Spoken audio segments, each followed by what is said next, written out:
Assalamualaikum warahmatullahi wabarakatuh. Berjumpa lagi dengan saya Teddy Tatang Wardiman, CGF Angkatan 8 Kota Depok.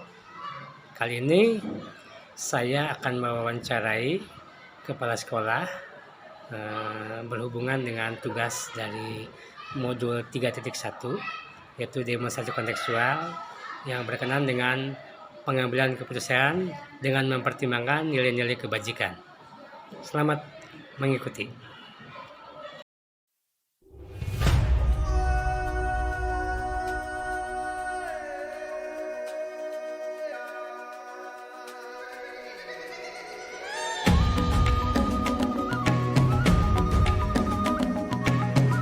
Bunda, Ya. saya mengganggu waktu Bunda. Ya, tidak Di apa-apa Pak saat Teddy dan teman-teman. Bunda sedang sibuk ya, kami datang ya. Begini Bunda, kebetulan saya ada tugas modul 3.1 demonstrasi kontekstual yang berhubungan dengan pengambilan keputusan dengan prinsip-prinsip kebajikan. Ya. Di antaranya yaitu tentang rujukan moral dan dilema etika. Nah, tidak panjang lebar mungkin Bunda, ya seperti biasa ya, Bunda mungkin udah berpengalaman, udah lama menjadi seorang pemimpin di sekolah. Nah, dari dua kasus tersebut mungkin di sekolah Bunda ada seperti itu, seperti apa konsepnya? Sepertinya hampir semua sekolah ada ya. Iya. Nah, yang pertama mungkin kasusnya seperti ini. Saat mulai dari PPDB ya, kita itu ketika anak-anak PPDB kita mengambil anak-anak yang memiliki prestasi. Siap. Nah, baik akademik maupun non akademik. Nah, saat dia memiliki prestasi, otomatis dari awal kita sudah memiliki komitmen dengan siswa dan orang tua. Anak tersebut harus tetap membawa nama baik pada saat dia PPDB itu berlangsung. Misalnya dari jalur prestasi non akademik, misalnya nari, misalnya olahraga, dan yang sebagainya. Nah, dari situ otomatis ketika kita membuat komitmen bersama dengan orang tua bahwa anak tersebut tetap harus membawa nama baik sekolah terkait dengan prestasi dia saat PPDB, maka itu terus akan berlangsung sehingga saat otomatis anak tersebut sering mengikuti kegiatan Di luar, antara lain kegiatan lomba-lomba yang dilaksanakan di luar. Betul. Dan juga kegiatan-kegiatan seperti kita tari ya, anak-anak kita yang nari yang sudah meraih prestasi dari tari itu sekarang ini diminta oleh beberapa pihak untuk mengisi kegiatan. Ada dari Kodim ada acara diminta, ada lagi dari Disporiata ada kegiatan kita diminta. Secara otomatis anak ini yang membawa nama baik, di satu sisi dia membawa nama baik sekolah, tapi di satu sisi dia meninggalkan KBM, kegiatan belajar mengajar di sekolah. Nah, ini kan dilema untuk kita. Tetapi ini saya juga menyampaikan kepada teman-teman, anak ini mendapatkan namanya surat keterangan dispensasi dari kepala sekolah. Sehingga secara otomatis teman-teman yang mengajar, Bapak dan Ibu guru yang mengajar itu memberikan kelonggaran atau dispensasi kepada anak tersebut. Nah, itu seperti itu. Baik. Baik. Untuk gini Bunda, selama ini bagaimana Bunda ya dapat mengidentifikasi ya kasus yang merupakan dilema etika tersebut? Nah, ketika kita dari dilema etika tersebut kan ini memang anak di satu sisi meninggalkan KBM. Betul. Tapi di satu sisi anak membawa nama baik dirinya atau sekolah ya. Terutama prestasi. Nah, sehingga kemudian kami bagaimana mengatasi ini? Anak yang tadi meninggalkan itu kita berikan guru-guru pendampingan atau coaching. Siap. Coaching kepada anak-anak tersebut. Siap. Sehingga anak ini tidak ketinggalan, tetap punya porsi, memiliki porsi. Tidak ketinggalan itu mata pelajarannya. Karena apa? Kita sudah kesepakatan dengan teman-teman, ayo anak-anak yang memang mendapatkan dispensasi tadi. Itu tadi harus ada dispensasi dari kepala sekolah. Jadi setiap kali ada anak meninggalkan, maka selalu ada di WA group teman-teman, baik di WA grup guru mata pelajaran, kita ada informasi tentang anak-anak yang pada hari itu dispensasi, tidak ikut KBM. Nah, oleh karena itu guru dengan sendirinya akan memahami itu. Karena kita sudah komitmen bersama bahwa anak yang tanda kutip tadi memiliki prestasi dari awal, maka akan terus membawa prestasi untuk SMP Negeri 3. Lebih khusus mungkin dengan kesiswaan Bunda ya. Dengan kesiswaan dan juga dengan wali kelas ini, wali kelas harus paham. Siap. Sehingga ketika ada nilai-nilai tertentu yang dia kekurangan, maka anak ini kita berikan perlakuan agak berbeda berupa kucing tadi, pendampingan.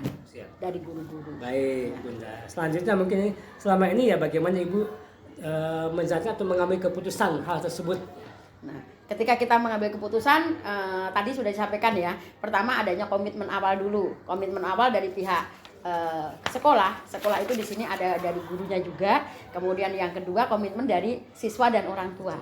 Tentu saja ada hal-hal yang baik yang dia bawa, tetapi ada kekurangannya yaitu dia ketinggalan. Betul. Nah, ketika ketinggalan di sinilah maka peran dari masing-masing tadi seperti guru itu harus punya kontribusi untuk sama kita melakukan coaching terhadap anak ini, pendampingan lah seperti itu. Otomatis sekian kali dia meninggalkan akan sekian kali dia meninggalkan kegiatan belajar mengajarnya, otomatis ada beberapa materi yang memang kurang. Maka anak ini boleh diperlakukan, bukan perlakuan khusus namanya ya, kita pendampingan itu coaching kepada anak sehingga anak ini juga tidak ketinggalan pelajaran. Jadi koordinasi antara sekolah, orang tua dan dari pihak dari eskul tersebut yang misalnya yang lomba itu Bunda ya. Betul. Siap. Ada apa ya namanya? Kita koordinasi, sinergi kolaborasi kita kolaborasi antar beberapa pihak, termasuk pihak sekolah, orang tua, siswa sendiri dan juga pihak sekolah, tentu saja ada wali kelas, ada guru mata pelajaran. Kemudian gini Bunda, untuk langkah-langkah atau prosedur seperti apa yang bisa Ibu lakukan selama ini? Nextnya prosedurnya ini gitu. Nah prosedurnya dari awal ya Pak ya, kita tentu saja ini tantangan buat kita ketika anak meninggalkan pelajaran. Betul.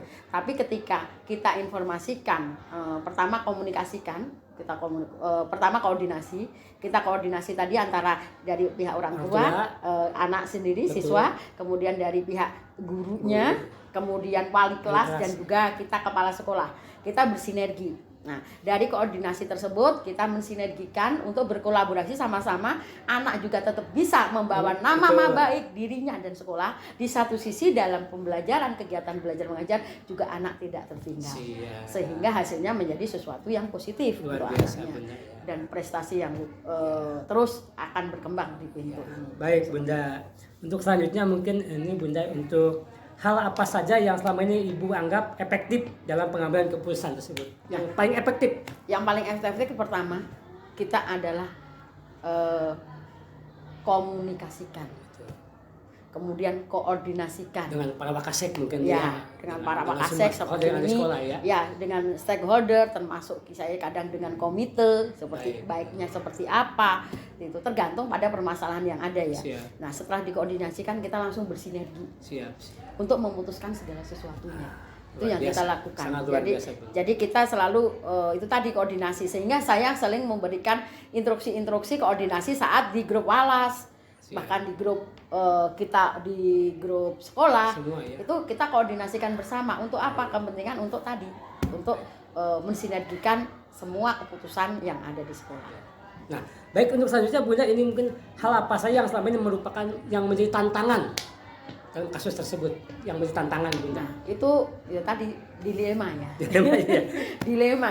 Dilema, tetapi dilema di sini menurut saya sesuatu dilema tapi membawa sesuatu yang positif. Baik ya. Baik kayak gitu. Jadi di satu sisi dia membawa nama baik sekolah, tapi di satu sisi ini anak ketinggalan dalam belajar. Tetapi karena tadi saya putuskan dengan membuat surat keterangan dispensasi, itulah sebagai jembatan untuk antara sisi positif dan negatifnya tadi. Nah karena kita ada kesepakatan bersama tadi, insya Allah itu semua menjadi sesuatu yang positif untuk semuanya. Walaupun mungkin dari segi nilai akademis mereka justru tidak akan ada lonjakan ya, karena tidak akan lonjakan. Betul. Tapi dari sisi prestasi yang dia raih luar biasa, akan terjadi peningkatan yang sangat signifikan. Dan itu cepat langsung ya, viralnya cepat ya kalau dengan prestasi seperti itu ya. Betul. Baik Bunda. Untuk selanjutnya mungkin apa Ibu memiliki tata kelola atau penjadwalan untuk hal tersebut? Ya, kita dari awal kita sudah menyusun dari kalender akademik ya. Kegiatan apa saja yang akan kita lakukan. Siap. Itu kita susun. Setelah kita susun, kita koordinasikan. Ini loh rencana-rencana kegiatan untuk pengelolaan di sekolah. Kapan mau diadakan kegiatan pentas seninya, kapan mau diadakan kegiatan proyeknya, itu sudah tersusun di dalam timeline. Yang timeline itu nempel kepada kalender sekolah. Nah, dari kalender sekolah tersebut, nah kemudian kita mulai membuat perencanaan terkait dengan kegiatan tersebut. Sehingga mulai dari pertama tentu saja kita rapat koordinasi internal dulu. Rapat koordinasi internal yang terkait dengan kita, pihak para PKS, wali kelas. Nah, itu internal. Nah, kemudian kita laksanakan rapat secara dengan mengundang eksternal. Pihak orang tua, termasuk komite, itu secara internal dan eksternal sebagai pendukungnya. Nah, setelah itu kapan ini akan dilaksanakan? Apa tadi kan perencanaan ya, mulai dari perencanaan, kemudian mulai pelaksanaan. Nah, ketika plan baru kemudian akan kita laksanakan. Ayo siapa saja yang terlibat di dalamnya. Mulai action. Baik, luar biasa, luar biasa. Lanjut Bunda, mungkin apakah seseorang atau faktor apa saja yang selama ini mempermudah atau membantu Ibu dalam pelaksanaan? Yang membantu? Faktor yang membantu saya pertama-tama adalah sinergitas. Kita sinergi.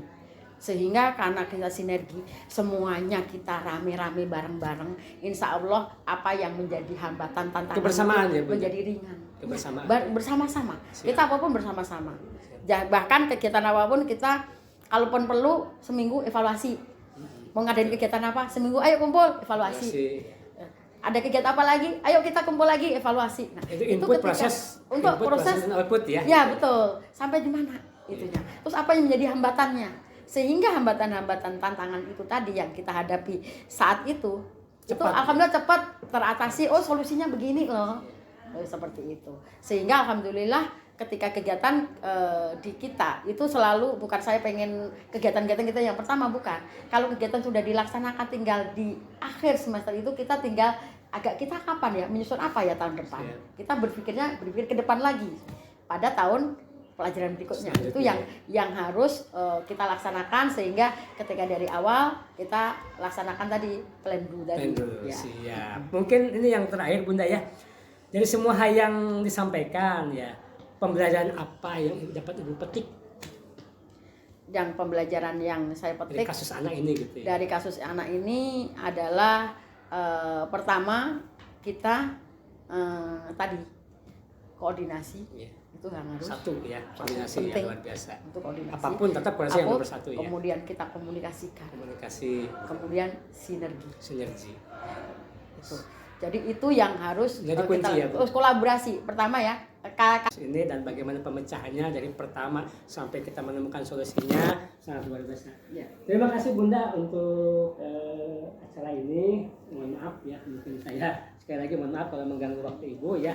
Dan terima kasih, mudah-mudahan kami juga CGP ini kami dapat menyelesaikan dengan baik. Terima kasih sudah saya ya Bunda ya, mohon doanya ya, dan apa yang saya capai juga, dan karena itu merupakan dorongan dari Ibu.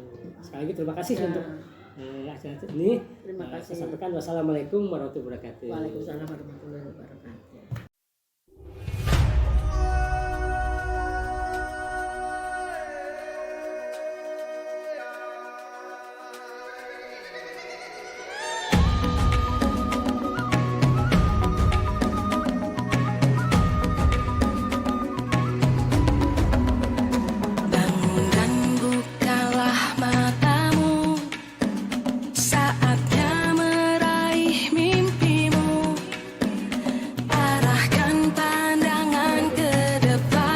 Assalamualaikum warahmatullahi wabarakatuh. Waalaikumsalam Pak Teddy.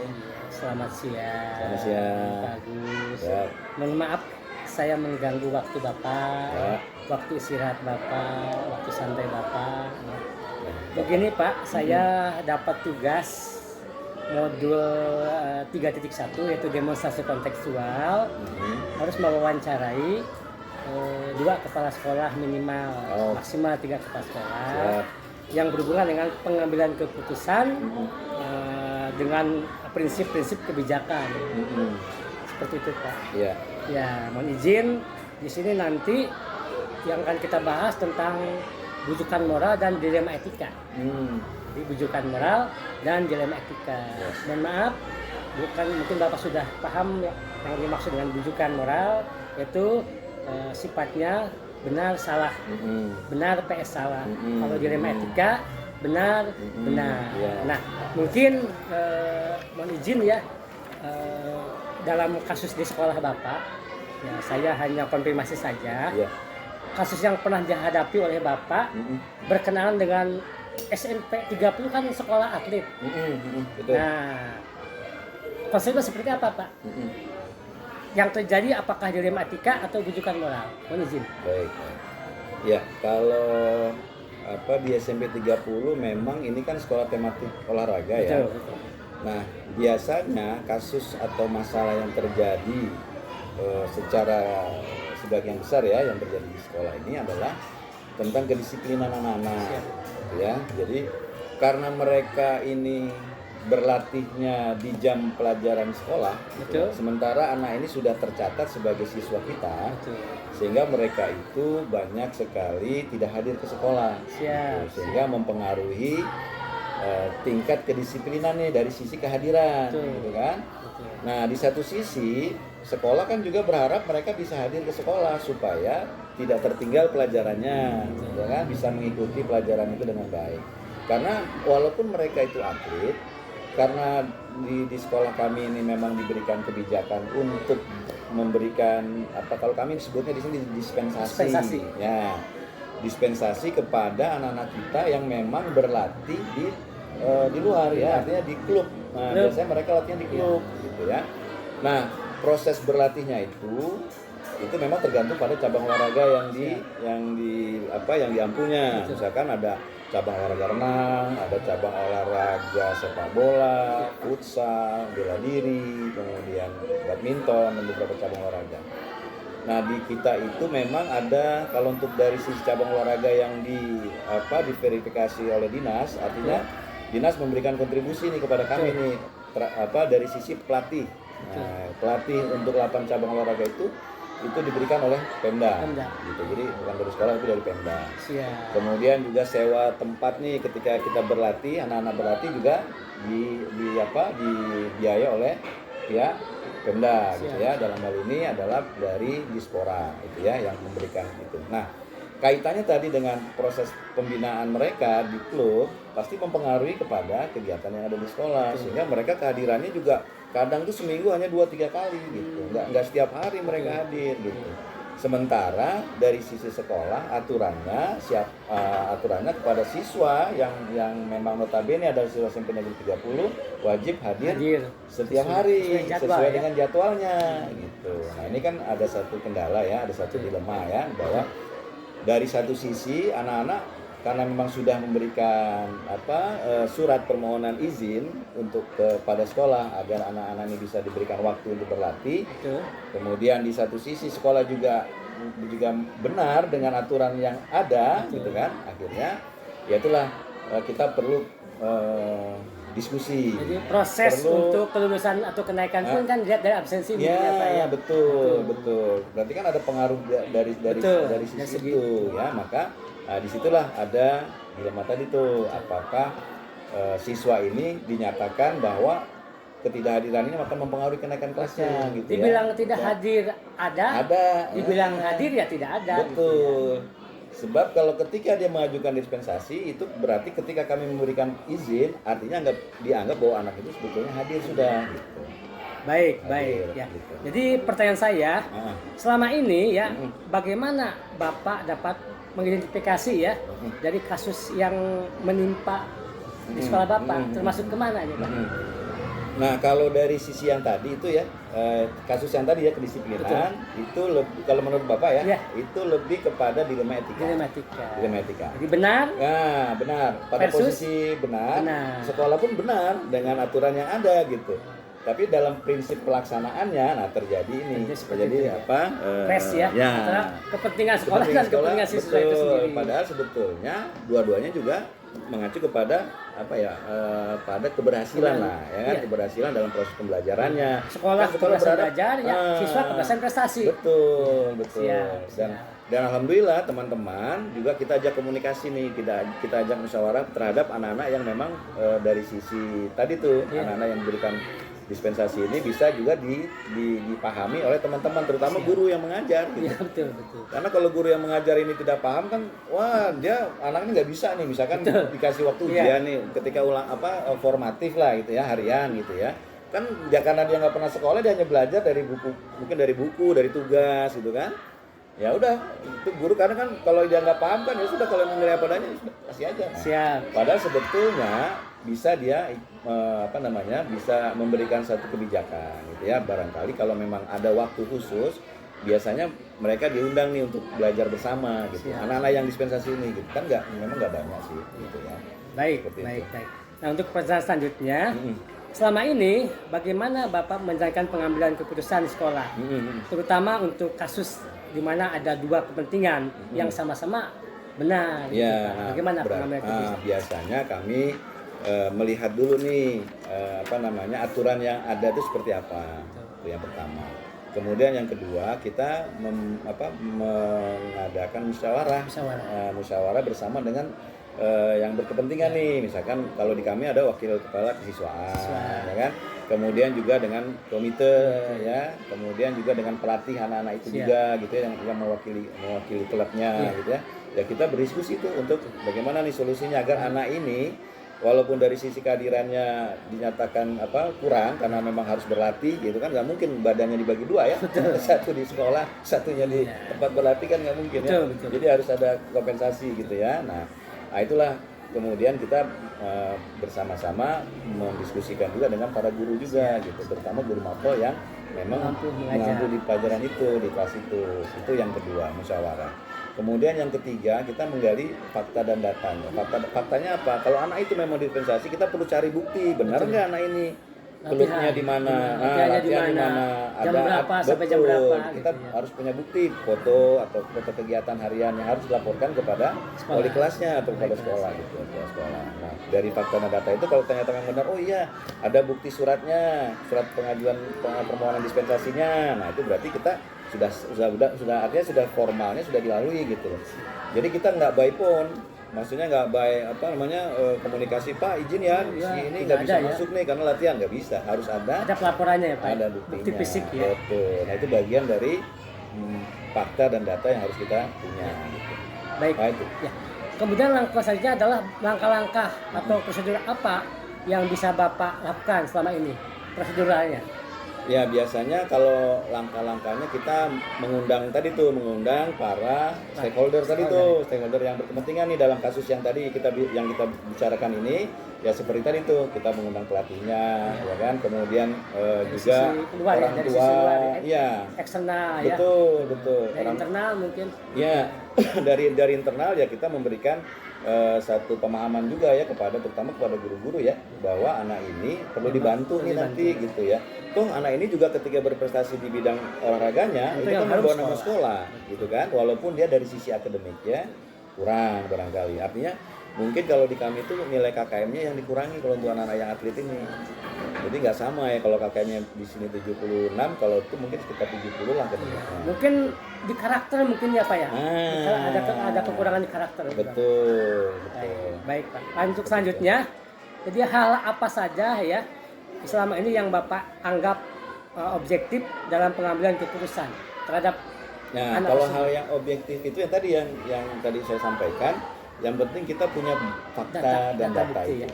Itu objektivitasnya ya. Iya. Dari eksternal Pak ya. Betul. Nah, dari internal kalau dari sisi aturannya.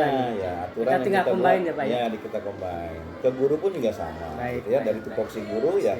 Guru mengajar sesuai dengan tupoksinya, kemudian memperhatikan barangkali di antara anak-anak itu yang tidak hadir, kenapa tidak hadir, dia bisa memberikan bantuan, ya diproses.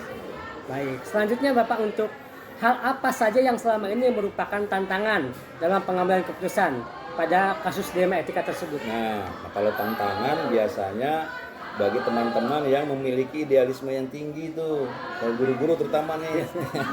Ada yang guru luar biasa ya. Nggak mau tahu, pokoknya nggak bisa Pak. Kalau memang keputusan dari sekolah itu kehadiran minimal 75% dalam setahun, kalau memang anak itu tidak hadir, ya sudah nggak bisa.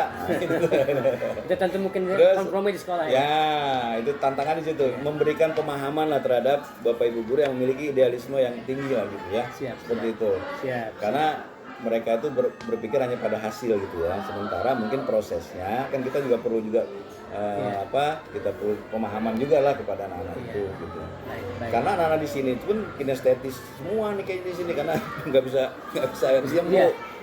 Iya, biasa lari gitu kan. Orang olahraga memang seperti itu, kinestetik ya. Luar biasa. Makanya guru-guru sini maklumin lah gitu kalau bocah tuh ini gitu ya.